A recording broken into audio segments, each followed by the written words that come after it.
Ich heiße Sie heute wieder alle herzlich willkommen zu einem neuen Webinar mit solidgoldsilbershop.de und mir, Markus Blaschzog. Ich bin Chefanalyst und Gründer von Blaschzog Research. Wir haben heute verschiedene Themen, auf die wir eingehen wollen. Viel hat sich in den letzten 3-4 Wochen nicht getan, aber ein paar interessante Dinge gibt es zu klären. Auch der Markt hat gedreht. Die Edelmetalle, Gold, Silber allen voran, haben ihre Aufwärtstrend verlassen und sind in die Korrektur übergegangen, ganz wie erwartet im letzten Webinar. Und auch die Minen haben begonnen zu korrigieren, aber Palladium steigt weiter, wie wir gleich sehen werden. Gleichzeitig werden wir sehen, dass die Bank für internationalen Zahlungsausgleich offiziell zugegeben hat, dass Gold Geld ist und nichts anderes. Alles andere ist Kredit. Das wusste einst schon JP Morgan. Das werden wir uns ansehen. Es gibt sonst noch einige Themen. Wir gehen auf die Hintergründe des Powell Put ein, der aktuell die Aktienmärkte nach oben treibt, aber natürlich auch die Edelmetallpreise nach oben treiben wird, denn das Ganze nennt man Stagflation, was hier abläuft. Wir haben es letztens schon angesprochen, wir werden darauf noch etwas tiefer eingehen, auch auf die Hintergründe der Inflation. Wir werden uns die offizielle Inflation ansehen, die Shadow Stats Inflation, die echte Inflation und dann erklären, wie die Enteignung läuft und warum der Euro weiter abgeben wird und die Edelmetalle steigen müssen in diesem Umfeld. Der Palladiumpreis hat heute ein neues Allzeithoch von $1.600 erreicht. Der Preis geht exponentiell nach oben, es geht immer höher. Es gibt Gerüchte, dass Russland die Ausfuhr von recyceltem Palladium nicht mehr erlauben will. Man fürchtet hier eine Knappheit, dass die Exporte begrenzt werden. Viele Spekulanten sind in diesem Markt, aber dieser Markt ist, wie wir es immer an den Core-Daten sehen, nicht spekulativ getrieben. Hier gibt es wahre, wirkliche Käufe und ein echtes Defizit am Markt. Das Angebot ist begrenzt. Der Großteil des Palladiums kommt aus Russland als Beiprodukt der Nickelproduktion und die Automobilmärkte sind zwar schon deutlich eingebrochen, in China 20%, auch in Europa nehmen die Käufe von Neuwagen deutlich ab. Die Automobilzulieferindustrie merkt das auch schon deutlich. Die Rezession nimmt langsam Fahrt auf und wird auch Deutschland deutlich treffen. Deutschland ist ganz knapp an der offiziellen Definition einer Rezession bereits vorbeigeschrammt. Inoffiziell nennt man den richtigen BIP-Deflator. Dann wären wir ganz sicher schon längst in der Rezession und diese wird jetzt losgehen. Nach dem längsten Konjunkturaufschwung der Geschichte kommt jetzt eine wirklich starke Rezession auf uns zu und Palladium hält sich trotzdem stark. Es gibt hier verschiedene Faktoren. Auf der einen Seite gibt es hier ein Defizit seit vielen, vielen Jahren. Der Wechsel von Diesel zu Benzinkatalysatoren hat hier für vermehrte Nachfrage geführt, dafür für weniger Nachfrage bei Platin, das weiter in den Keller gegangen ist. Solange eine Unze Defizit am Markt ist, steigt der Preis fundamental getrieben weiter. Spekulanten sind in diesem Markt nicht so dabei. Und auf der anderen Seite gibt es geringes Angebot. Es gibt Gefahren auf diesem hohen Niveau, denn wenn eine Rezession kommt, und das haben wir 2008 gesehen, dann kann der Preis massiv einbrechen, wenn dann die Nachfrage abnimmt. Damals war es so, dass Neuwagenkäufe praktisch völlig eingebrochen sind, LKWs wurden gar nicht mehr verkauft zu diesem Zeitpunkt der Rezession und dann ist die Nachfrage von heute auf morgen zum Erliegen gekommen nach Palladium und dann war das Angebot am Markt und dann ist der Preis stark eingebrochen. Dieses Edelmetall Palladium wird primär industriell verwendet und ist dementsprechend auch sehr konjunktursensitiv und wird in einer Rezession auch leiden. Die Rezession beginnt bereits, wie wir bereits gesehen haben und deswegen kann Palladium zwar im Moment noch steigen, aber wenn die Rezession stärker wird und die Nachfrage weiter abnimmt, dann könnte der Preis auch einbrechen. Sollte diese Änderung in der Geldpolitik, die wir vor einigen Wochen gesehen haben, Ende Januar in den USA und noch einmal vorletzte Woche mit der EZB, die Lockerungen angekündigt hatte in Form von langfristigen Krediten für die Banken, dann kann sich das Ganze noch etwas hinauszögern. Dann könnte es sein, dass Palladium noch ein Defizit fährt einige Zeit und der Preis weiter steigt. Also Palladium auf neuem Allzeithoch, der Preis steigt immer weiter. Und $1.600, das ist enorm. Wenn man sich das ansieht hier im Vergleich zum Goldpreis, mittlerweile fast $300 über dem Goldpreis. Noch Anfang 2016 hat Palladium bei $500 notiert und jetzt bei $1.600, gerade einmal 3 Jahre später. Der Goldpreis hat in dieser Zeit auch zugewinnen können, aber nicht so viel. Insgesamt hat Palladium den Goldpreis hier deutlich überholt. Und diese relative Stärke, die man auch in den Terminmarktdaten sieht, fundamental. Das ist immer ein Kaufgrund. Märkte, die eingebrochen sind, das können Sie sich merken, auch egal ob es der Aktienmarkt ist oder der Minenmarkt, immer nach einem Einbruch. Die Aktien, die in diesem Einbruch die beste relative Stärke gezeigt haben, sind Kandidaten, um in der nächsten Horse besser zu performen. Die bringen dann später die meiste Performance. Und so sehen wir das auch bei Palladium. Während Silber, Platin und Gold eingebrochen sind, hat sich Palladium lange Zeit stark gehalten, lief seitwärts, ist nicht deutlich eingebrochen und das war für uns ein Kaufsignal, weswegen wir auch 2016 bei $450 je Feinunze ein Kaufsignal damals gegeben haben. Sie können zurückgehen in die Webinare der damaligen Zeit auf YouTube und dann werden Sie sehen, dass ich dort sage, dass relative Stärke da ist, dass hier ein Defizit am Markt vorhanden ist und man jetzt hier Palladium kaufen sollte. Hier sehen wir den Goldpreis, der konnte bis $1.345 ansteigen. Bei $1.350 befindet sich ein langfristiger Widerstand in diesem Markt. Und hier kam es dazu, dass sich die Bullen den Kopf gestoßen haben und die Bären hier erstmals in den Markt rein sind und auf den fallenden Preis gewettet haben. Der Aufwärtstrend brach und das ist das, was ich im letzten Webinar gesagt hatte. Der Aufwärtstrend sollte hier auch erstmal brechen und eine Korrektur einleiten. Das ist geschehen, der Preis fiel auf $1.280 und konnte auch wegen den dovish Aussagen der EZB bei der letzten Pressekonferenz auch wieder etwas an Fahrt gewinnen, stieg heute auf $1.311 an, aber so ganz kommt nicht Fahrt rein. Erstmals dürfte es das gewesen sein. Im besten Fall läuft der Goldpreis jetzt erstmal für einige Wochen seitwärts. Im Worst Case kommt er noch etwas unter die Räder. Trotz dieser Änderungen der Geldpolitik, die Änderung in der Geldpolitik, wie wir später sehen werden, die ist mittel- bis langfristig sehr, sehr bullish. Kurzfristig hat es aber nicht so viel Auswirkungen, das haben wir schon gesehen mit dieser Verlängerung dieser Impulswelle auf 1350. Kurzfristig muss das nicht viel bedeuten und wir sehen hier Silber. Silber ist immer noch im Abwärtstrend gefangen. Wie erwartet hat dieser Abwärtstrend gehalten und der Preis fiel bereits auf $15.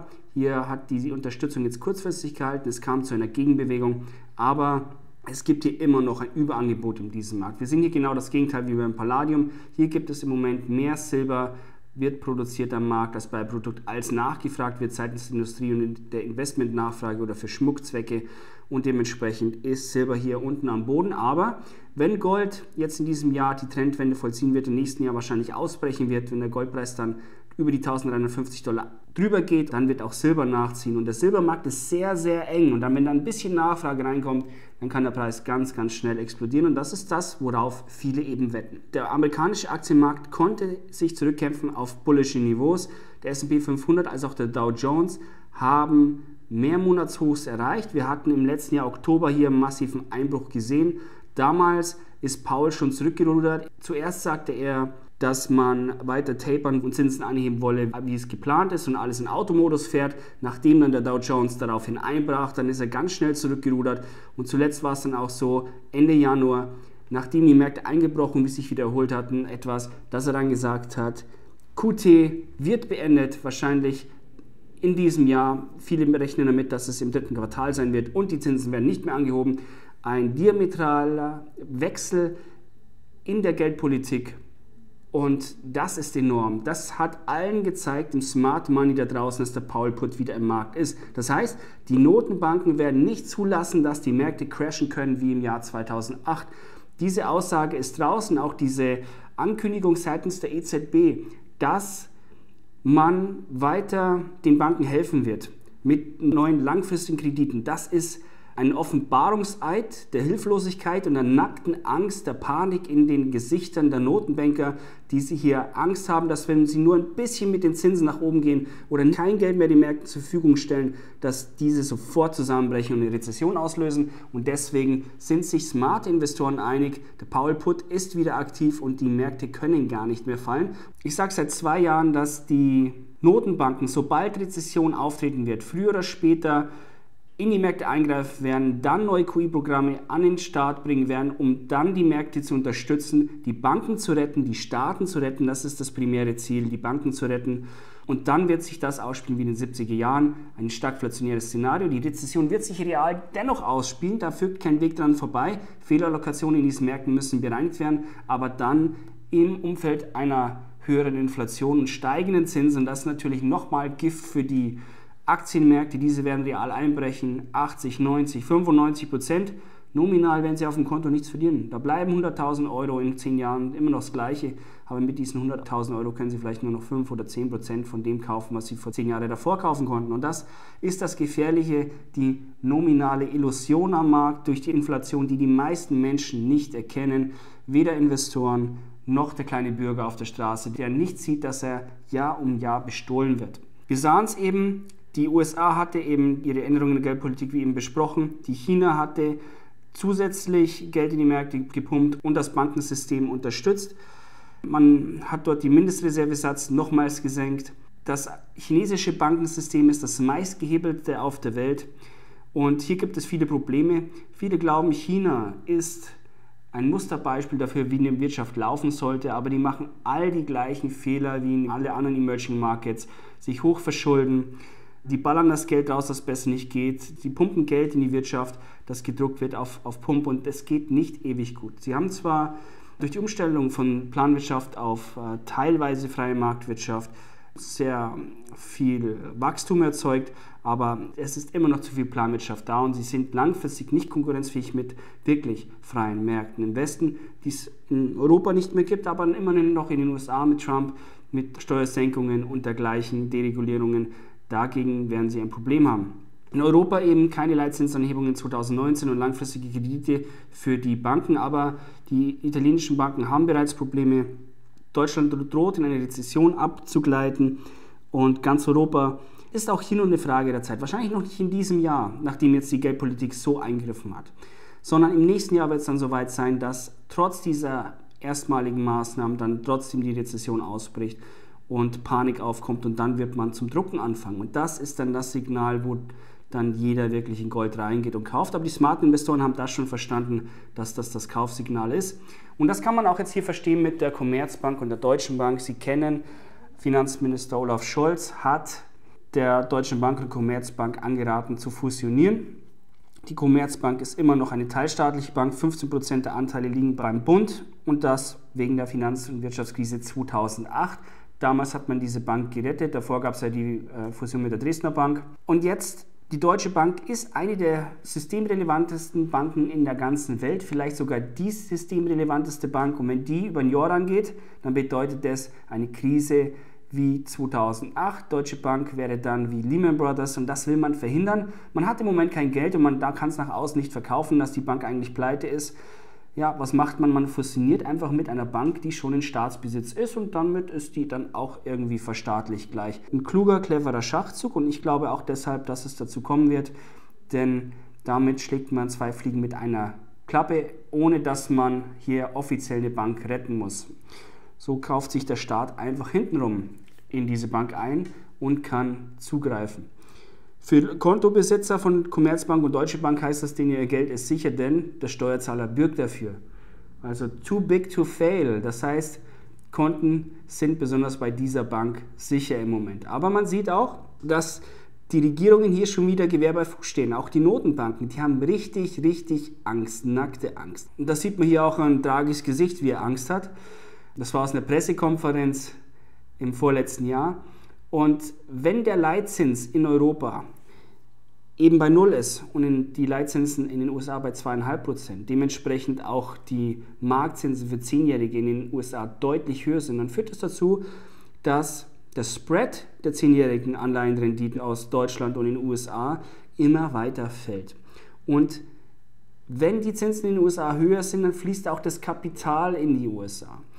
Die USA sind der Einäugige unter den Blinden, das heißt, Europa ist schon wieder locker geworden, China druckt, Japan unterstützt die Märkte und die USA führen im Moment Geld immer noch zurück. Man hat jetzt aufgehört, die Zinsen anzuheben erstmal, aber sie ziehen die Märkte immer noch Geld und sie haben nicht vor, ein neues QE-Programm zu starten. QT wird in diesem Jahr enden, wahrscheinlich im 3. Quartal und dann ein neues QE-Programm im nächsten Jahr. Aber das führt dazu, dass wenn alle anderen großen Währungsblöcke Geld drucken, dann fließt immer mehr Geld in Dollar und das wird dazu führen, dass der Dollar weiter aufwertet. Dementsprechend stark kommt der Euro natürlich unter Druck und der Euro befindet sich auch weiter auf Talfahrt.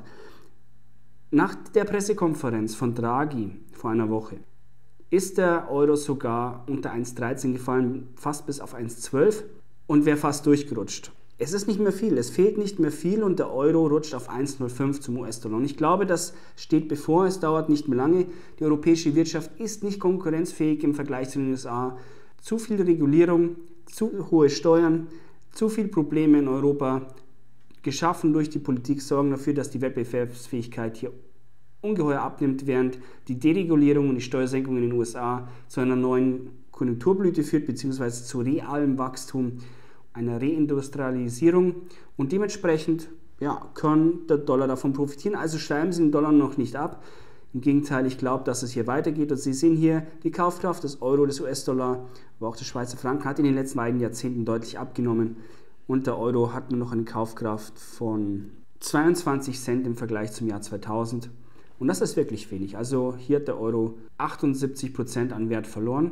Und jetzt kommen wir zu dem eigentlichen Kernpunkt des Webinars am heutigen Tag, nämlich die realen Zinsen und die nominalen Zinsen. Die reale Inflation und die nominale Inflation, die monetäre Illusion und der wirkliche Raub, den Sie jeden Tag, jeden Monat, jedes Jahr auf Ihren Konten und Ihren Ersparnissen erfahren, der Ihnen aber nicht bewusst ist. Hier sehen Sie die 10-jährigen Staatsanleihenrenditen im Verhältnis zu Gold für Deutschland. Gold in Euro, in Blau und Sie sehen, dass die Renditen in den letzten Jahrzehnten weiter gefallen sind. In der gleichen Zeit ist der Goldpreis deutlich gestiegen. Im Jahr 2000 war es so, dass die Renditen deutlich gefallen sind und im Jahr 2012 waren die Renditen sogar negativ abzüglich der Inflation. Also die Nominalrendite abzüglich der Inflation ist gleich die Realrendite und wenn Realrenditen negativ sind, die Zinsen negativ sind an den Märkten, ist es immer extrem bullish. Das sagt Ihnen jeder da draußen, das ist eine Binsenweisheit. Jetzt schauen Sie sich den Chart an und dann werden Sie sehen, ja, aber der Goldpreis ist ja schon gestiegen, bevor die Zinsen negativ waren.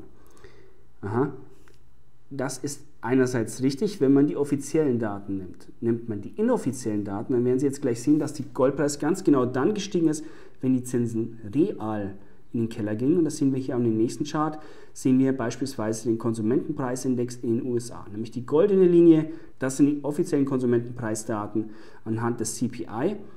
Und die blaue Linie, die bei über 10% liegt, 10% Inflation pro Jahr in den USA, das sind die inoffiziellen Daten. Und das ist die Berechnungsmethode, die man bis 1980 hatte. Damals wurde noch nicht substituiert, noch nicht harmonisiert und technologischer Fortschritt rausgerechnet aus den Konsumentenpreisindizes, sondern man hat die Preise richtig gemessen und hat einfach einen Warenkorb gebildet. Und wenn man es danach macht, dann liegt die Teuerungsrate in den USA bei 10%. Das ist ganz wichtig. Der Staat betrügt seine Bürger hiermit. Er möchte nicht, dass die Menschen wissen, wie hoch die Inflationssteuer ist. Und Inflation ist kein natürliches Phänomen. Das hat nichts mit Marktwirtschaft zu tun. Der Goldstandard hat es bewiesen. In einem freien Markt, im Goldstandard, gibt es keine Teuerung, gibt es keine Inflation, sondern Deflation. Deflation ist das normale Umfeld in einer freien Marktwirtschaft. Inflation gibt es immer nur in einem gemeinwirtschaftlich geprägten staatlichen Monopolgeldsystem, aber niemals in der freien Marktwirtschaft. Das heißt, in einem Land gibt es Inflation, dann gibt es auch eine Zentralbank, die für diese Inflation sorgt, beziehungsweise Politiker, die sich auf Kosten der Bürger bereichern.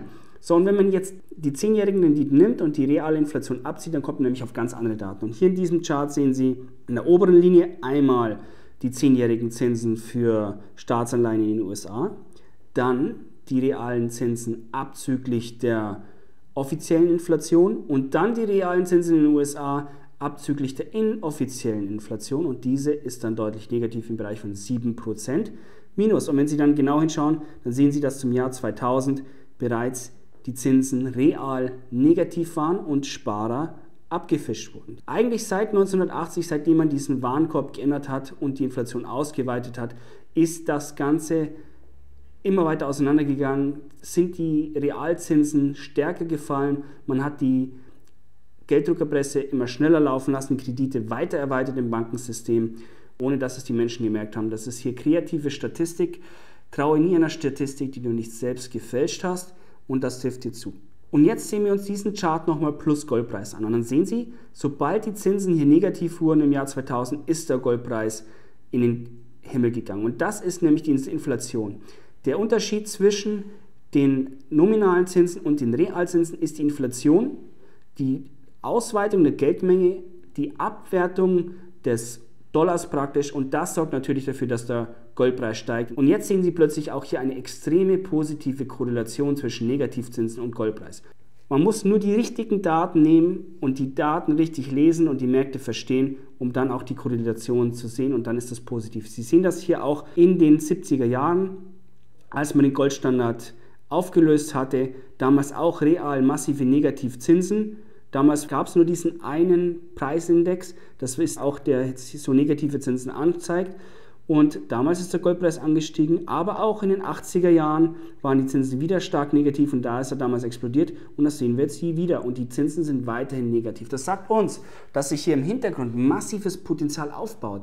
Die Märkte draußen glauben das Märchen von einer moderaten Inflation, 1,7%, soll ja jetzt dann auf 1% fallen nach Erwartung der EZB. Alles Unsinn, alles Manipulation und Propaganda. Die Notenbanker wissen ganz genau, dass die reale Teuerung weitaus höher liegt.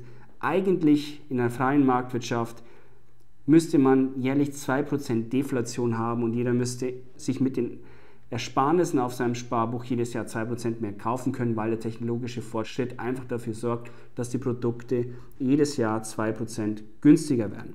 Also hier gibt es sehr viel kreative Statistik und das erklärt auch, warum Gold Geld ist. Gold zeigt die reale Inflation an. Gold kümmert sich nichts um gefälschte Statistiken und deswegen bleibt Gold Geld, wie es das seit Jahrtausenden ist. Und im Rahmen der Basel III-Reformen, und darauf möchte ich jetzt kurz eingehen, weil man in der letzten Woche viel davon las, im Rahmen der Basel III-Reformen hat die Bank für internationalen Zahlungsausgleich jetzt konstatiert, dass Gold Geld ist. Man will Gold als Bargeldäquivalent bezeichnen und dementsprechend in den Bilanzen keine Sicherheiten vorhalten müssen. Dementsprechend wird nach den neuen Basel III-Regelungen Gold dem Bargeld gleichgesetzt und ist damit wieder Geld.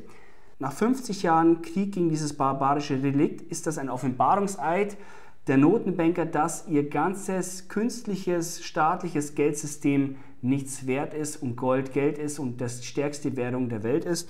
Und seit 1971 ging dieser Krieg bis jetzt 2019, 50 Jahre hat es gedauert, bis man dem Gold wieder in einen Währungsstatus anhob.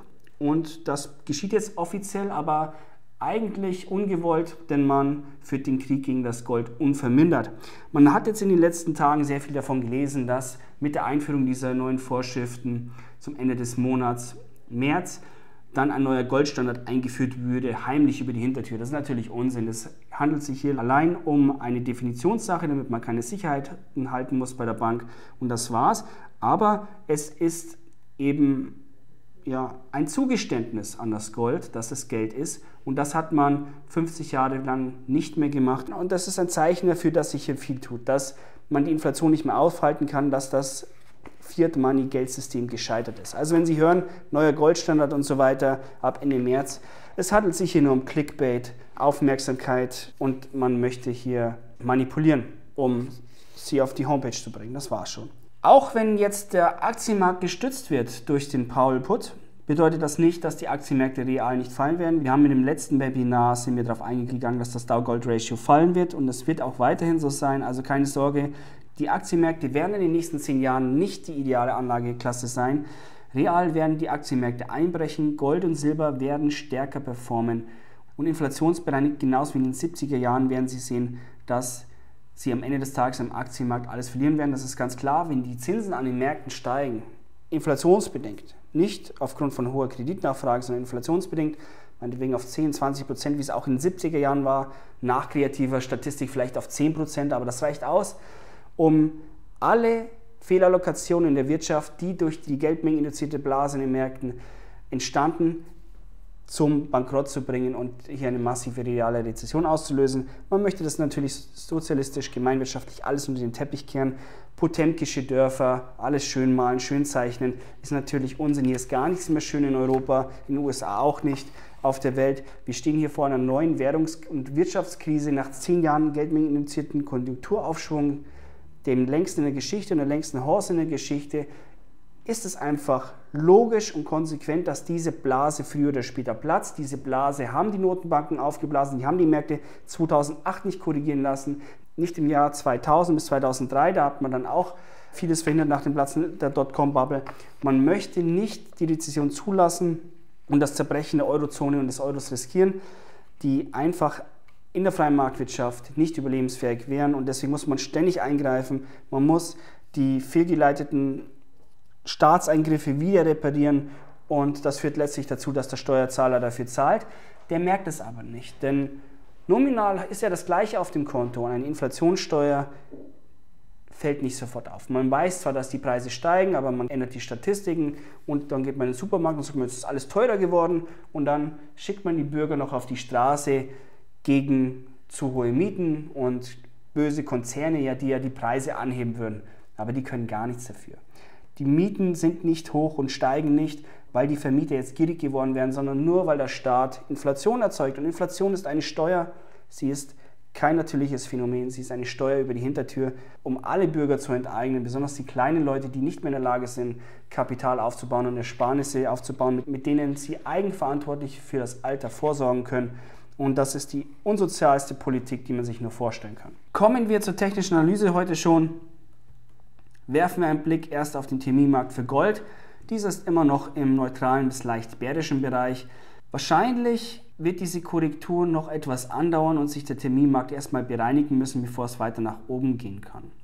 Sie sehen hier in der einfachen Darstellung, dass die Daten im gelben Bereich sind. Das heißt also nicht, dass der Goldpreis grundsätzlich nicht weiter steigen könnte. Es wäre noch etwas Potenzial vorhanden. Es sind noch nicht alle Spekulanten in diesem Markt, aber wenn man sich andere Sentimentdaten ansieht, dann sind die kleinen Anleger doch schon sehr, sehr bullish aktuell für Gold und das spricht mehr für einen Rückschlag. Wenn wir uns die Daten der großen 4 Händler ansehen, unter denen wahrscheinlich auch JP Morgan sitzen und hier manipulative Positionen hin und her schieben, dann wird jetzt hier auch zuletzt die Position wieder reduziert. Das sagt aber, dass der Preis jetzt hier zuletzt schwach war. Man ist vielleicht über den physischen Markt reingegangen, hat hier Gold verkauft. Vielleicht haben sie auch das Gold aus Syrien auf den Markt geworfen. Die US-Truppen hatten ja in Syrien 40 Tonnen Gold erbeutet vom Islamischen Staat als Wegezoll, damit diese entkommen durften. Es war ein ganz klares Geschäft, gebt Gold her oder ihr werdet sterben. Ja, so läuft das in der realen Welt. Da geht es nicht um Recht und Gesetz, sondern um Macht und Geld. Man hat hier hochrangige ISIS-Anführer und Kämpfer entkommen lassen im Austausch für 40 Tonnen Gold. 10 Tonnen Gold gingen an die kurdischen Kämpfer. Und ja, vielleicht hat man das genutzt, um den Goldpreis zu drücken. Könnte ich mir ganz gut vorstellen, dass das gleich weiterverkauft wurde und mit dafür gesorgt hat, dass der Goldpreis jetzt etwas unter die Räder kam. Hier sehen Sie den Chart. Ich hatte bereits im letzten Webinar angekündigt, dass der Widerstand in dem Bereich von 1345, 1350 wahrscheinlich jetzt nicht genommen wird nach diesem starken Anstieg, den wir seit letztem Jahr im August sahen. Der Aufwärtstrend wurde dann auch gebrochen und es kam zum starken kurzzeitigen Abverkauf auf $1280. Hier hat der Preis dann erstmal gehalten und das setzte jetzt eine Gegenbewegung ein. Diese Gegenbewegung wurde noch einmal verstärkt durch die davische Pressekonferenz der EZB, aber sie kommt schon ins Straucheln. Die Frage ist, kann der Preis jetzt wieder auf $1350 ansteigen und gleich darüber? Rein technisch gesehen ist das sehr, sehr unwahrscheinlich. Im besten Fall kommt jetzt eine Seitwärtsphase auf hohem Niveau im Bereich zwischen 1350 und 1280 auf der Unterseite, so eine lange Seitwärtsphase und dann bricht der Preis nach oben aus. Aber das geschieht nur, wenn weiterhin hier negative Nachrichten aus der Wirtschaft und Politik kommen und gleichzeitig dovische Äußerungen seitens der Notenbanken. Dann ist das möglich, dann baut sich hier an dem Widerstand bei $1350 Druck auf und der wird dann irgendwann in einigen Monaten entladen, indem es nach oben durchgeht. Dafür muss das Umfeld passen. In US-Dollar werden wir aber in den nächsten Monaten, wie gesagt, aufgrund diesen Milchshake, den wir hier sehen, dass die anderen Währungsräume Geld drucken, aber das Geld in den Dollarraum gesaugt wird durch die höheren Zinsen, werden wir erstmal noch einen stärkeren Dollar sehen. Und das spricht dagegen, dass es zu diesem Szenario kommt. Also ich glaube daher, dass der Goldpreis in den nächsten Wochen, Monaten noch etwas korrigieren wird. Hier sehen Sie den Langfristchart für Gold in US-Dollar in den Wochencandles. Hier sehen Sie, dass dieser Widerstand bei $1350 doch sehr signifikant ist. In den letzten Jahren hat er mehrmals gehalten, aber es gibt ein bullisches Setup. Das heißt, es hat sich bereits hier ein Aufwärtstrend gebildet, der im letzten Jahr zwar gebrochen wurde, aber die Tiefs sind höher als die Tiefs davor, auch auf US-Dollar-Basis. Und das ist nach der Dow-Theorie zumindest schon mal sehr bullish. Und hier zeichnet sich auch ab, dass sich hier langsam Druck aufbaut. Die Wahrscheinlichkeit dafür, dass Gold jetzt nochmal diese Mehrjahrestiefs erreicht, sind eher gering, nachdem die Notenbanken zurückgerudert sind. Hätte die US-Notenbank weiter die Zinsen angehoben und weiter den Märkten Geld entzogen auf Sicht der nächsten Jahre, dann wäre es ganz klar weiter nach unten gegangen beim Gold. Aber die Notenbanken haben jetzt ganz schnell einen Richtungswechsel vollzogen. Es ist gerade einmal 2 Monate her, dass die Europäische Zentralbank ihr QE-Programm beendet hatte und schon muss sie neue Kredite für das europäische Bankensystem bereitstellen, was echt und wirklich außerordentlich erbärmlich ist und auf eine enorme Schwäche hindeutet. Und dementsprechend wird auch der Goldpreis in Euro weiter ansteigen. Hier sehen wir den Goldpreis auch in Euro. Der steile Aufwärtstrend, der wurde ebenfalls gebrochen. Dieser Anstieg war wirklich enorm. Wir hatten im letzten Jahr bei 1.040 Euro ein Kaufsignal gegeben und der Preis stieg auch bis auf 1.190 Euro an. Hier gab es einen signifikanten Widerstand und jetzt kam es zum Einbruch, einen Pullback an den ehemaligen Abwärtstrend und auch hier glaube ich, dass jetzt erstmal die Korrektur sich noch etwas ausweiten dürfte, vielleicht 50 Euro nach unten, diese letzte Unterstützung anlaufen, diese signifikante und dann, je nachdem wie das geldpolitische Umfeld ist, kann sich dann womöglich hier der Preis stabilisieren. Wobei ich auf Euro-Basis sehr optimistisch gestimmt bin. Ich glaube, hier wird es als erstes einen Ausbruch geben in den nächsten Monaten. Hier ist auch ein Aufwärtstrend seit 2014 wieder intakt. Und aufgrund dieser lockeren Geldpolitik und der katastrophalen Wirtschaftslage in der Eurozone und der bevorstehenden Rezession glaube ich, dass die Eurobanker schon bald wieder Geld drucken werden und weitere Hilfsbotschaften bekannt geben. Und das wird dem Goldpreis in Euro helfen. Ja, und dann gibt es bald kein Stoppen mehr und Gold wird dann auch im nächsten Jahr spätestens, denke ich, über die letzten Widerstände jetzt im Bereich von 1200 Euro je Feinunze ausbrechen und dann weiter nach oben steigen. Und hier sehen wir die COT-Daten für Silber. Sie sehen, diese sind im klar roten, bärischen Bereich. Die fundamentale Schwäche, die hält in diesem Markt immer noch an. Das kann man alles sehr schön anhand der COT-Daten rauslesen. Und das sagt uns, dass Silber erstmal noch nicht so stark ansteigen sollte. Der Abwärtstrend ist auch weiterhin intakt und Sie sehen hier auch die manipulative Position von JP Morgan, die wurde zuletzt sogar ganz zurückgefahren, nämlich mit dem Rücksetzer von 16 auf 15 Dollar.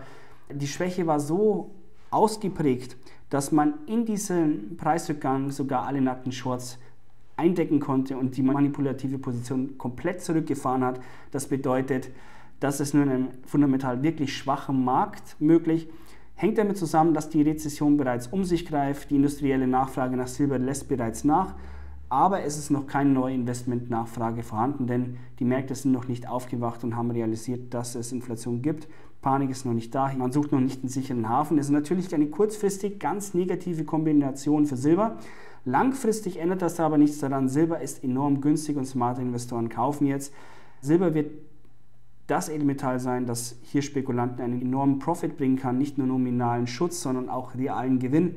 Und wenn ich sich die nächsten 10 Jahre reich werden will, dann ist Silber ein Instrument, in das ich investieren sollte, um eine reale Rendite zu erwirtschaften, einen realen Profit zu machen und wirklich auf der Gewinnerseite zu stehen. Hier sehen wir noch einmal den Abwärtstrend im Silber, der gehalten hat. Hier gab es diesen Kreuzwiderstand bei 16 Dollar, 16,20 Dollar. Es gab dann auch ein zyklisches Verkaufssignal und es ging hier 1 Dollar nach unten. Ich glaube, dass Silber nochmal die Unterstützung bei 14 Dollar anlaufen wird, dass es dann erst nach oben gehen wird. Aber die Änderung in der Geldpolitik ist schon ein Gamechanger und das berücksichtigen wir. Wir folgen die Märkte Woche für Woche deshalb. Wie wirkt sich die relative Stärke-Schwäche aus? Was machen die Notenbanken? Und dann können wir auch relativ schnell unsere Meinung ändern. Aber so wie es jetzt aussieht, sollte Silber noch etwas länger korrigieren, wobei ich nicht glaube, dass es nochmal deutlich dann drunter fallen wird. Hier kommen zu viele Ratio-Trader und langfristige Investoren langsam rein, die hier diesen Markt aufsaugen und die Investmentnachfrage nimmt dann hier dann doch auch deutlich zu, denke ich. Silber in Euro zeigt sich natürlich aufgrund des schwachen Euros besser. Hier konnte dieser Abwärtstrend kurzzeitig überwunden werden. Hier gab es einen Pullback. Jetzt kämpft der Silberpreis im Moment mit diesem Aufwärtstrend, mit diesem neuen und mit diesem alten Abwärtstrend. Aber wenn es da unten drunter durchgeht, unter die 200-Tage-Linie, dann steht hier auch nochmal eine Korrektur bevor auf 12,50. Nichtsdestotrotz, aufgrund dieser lockeren Geldpolitik in der Eurozone erwarte ich, dass wir Ende des Jahres, spätestens nächsten Jahres wieder Notierungen um 16 Euro je Feinunze sehen. Wenn die Rezession richtig losbricht und Panik aufkommt, dann kann es auch ganz schnell, sehr viel schneller nach oben gehen. Und da muss man hier auf der Käuferseite sein. Risiken nach unten gibt es sicherlich kurzfristig noch aufgrund dieser Rezession, die aufzieht. Aber die Notenbanken haben sofort gegengesteuert und das ist viel bullischer, als wir ursprünglich erwartet hatten. Wir hatten nicht so schnell damit gerechnet. Wir dachten eigentlich, erst müsste eine richtige Rezession ausbrechen, bevor die Notenbanken hier eingreifen werden. Und sie sind bei den ersten Anzeichen einer Rezession, bei den ersten Anzeichen von Problemen gleich in die Bresche gesprungen und haben die Märkte gestützt. und das zeigt, wo die Richtung hingeht. Stagflation ist das Stichwort für die nächsten 10 Jahre, auf das Sie sich vorbereiten müssen. Und dann sind in dieser Zeit die besten Anlageklassen Gold und Silber, was wir auch in den 70er Jahren gesehen haben. Erinnern Sie sich an den Chart, gehen Sie nochmal zurück in diesem Video, schauen Sie sich an, wie der Gold- und Silberpreis gestiegen sind in einem Umfeld von negativen Realzinsen, nämlich den inoffiziellen negativen Realzinsen. Und das werden wir wieder erleben. So, Palladium, hier sehen Sie, die COT-Daten sind im neutralen Bereich. Warum? Weil hier die Spekulanten nicht diesen Markt treiben. Es ist hier keine spekulative Manie, sondern der Anstieg ist fundamental begründet und dementsprechend trauen viele Spekulanten diesen Markt nicht mehr. Die nehmen immer wieder Gewinne mit. Hier haben die wenigsten die mentale Stärke, um diesen Markt einfach laufen zu lassen. Und das sieht man hier schön in den COT-Daten, dass hier niemand versucht, den Markt nach oben zu treiben, sondern die COT-Daten bleiben relativ neutral, aber der Preis steigt weiter, was hier eindeutig auf ein physisches Defizit am Markt hindeutet. Und hier sehen wir den Preis, der auf über $1.600 heute angestiegen ist, kurzzeitig ein neues Allzeithoch erreicht hat. Im letzten Jahr, im August, hatten wir ein Kaufsignal gegeben bei $900, $920, $940 und seitdem ist der Preis immer weiter gestiegen. Und das ist das Schöne am Trading, man kann, wenn man etwas flexibel ist und Zeit dafür hat, sich die Märkte aussuchen. Im Platin gab es kein Kaufsignal, aber im Palladium ja, und dann geht man einfach rein und kauft den Markt, der Signale erzeugt, und an den anderen wartet man einfach weiter ab. Das ist hier sehr vorteilhaft. Sie sehen hier auch Palladium in Euro. Hier ist der Aufwärtstrend noch stärker gewesen. Ganz, ganz schöner Aufwärtstrend, ein schöner Kanal, und der ist bis heute intakt. Hier gab es trotz des Rücksetzers in Gold keinen Bruch des Aufwärtstrends und damit ist dieses Kaufsignal weiter intakt und der Preis könnte grundsätzlich weiter steigen. Die Gerüchte eben um mögliche Ausfuhrverbote von Palladium haben jetzt den Preis nochmal nach oben getrieben. Auf der anderen Seite steht eine Rezession bevor, und wenn es nur ähnlich läuft wie 2008, dann wird auch in dieser Rezession der Palladiumpreis wieder unter Druck kommen und dann gibt es auch hier eine deutliche Korrektur. Dessen muss man sich bewusst sein.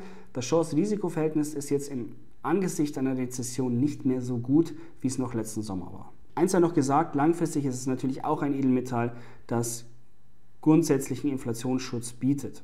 Ja, und hier sehen wir Platin, hier sind die COT-Daten im leicht bärischen Bereich bis neutralen Bereich. Hier zeigt es sich in den letzten 2-3 Wochen wieder Schwäche, nachdem wir hier kurzzeitig Stärke sahen.